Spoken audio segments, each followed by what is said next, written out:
This is another skill cue for standard number 4, interpersonal communication. And this one is all about refusal skills. And our action word is nope. N, say no. O, own your decision. P, push through the pressure. E, exit the situation. Learning how to say no in situations that you don't want to be in or that make you uncomfortable or make you feel unsafe can be really challenging, especially when it's close friends. So let's explore the nope skill cues so that you can confidently practice refusal skills. Step 1 is to say no. Now, we don't often just say no. Rather, we say things like, no thanks, I'm good, that's not quite for me, I'd rather not, my parents told me I can't.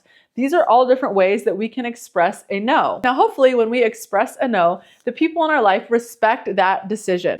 The next step is to own your decision. So this is where we want to stand firm. We don't have to explain or defend ourselves, but we want to stand firm in that decision that we know is right for us. Building off of that, the next step is to push through the pressure. So again, hopefully as you stood firm and you owned your decision, your friends accepted your no. However, if you are continuing to still get pressure, you want to stick with that no, even if people push back. You want to be firm and continue to stay true to what you know is right for you. As you push through the pressure, if someone is still refusing your no, you want to practice step number 4, which is to exit the situation. This is where you leave. If the person is not respecting your no, you want to get out of the situation.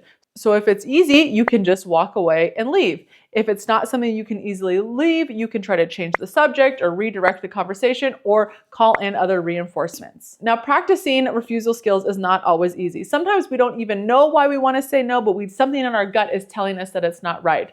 Or we don't feel like we can say no because of the social structure and the people involved in the situation. So we want to take time to practice saying no and following these nope skill cues as best we can. All right, so that's it for our nope skill cues. Use it to build up your interpersonal communication skills.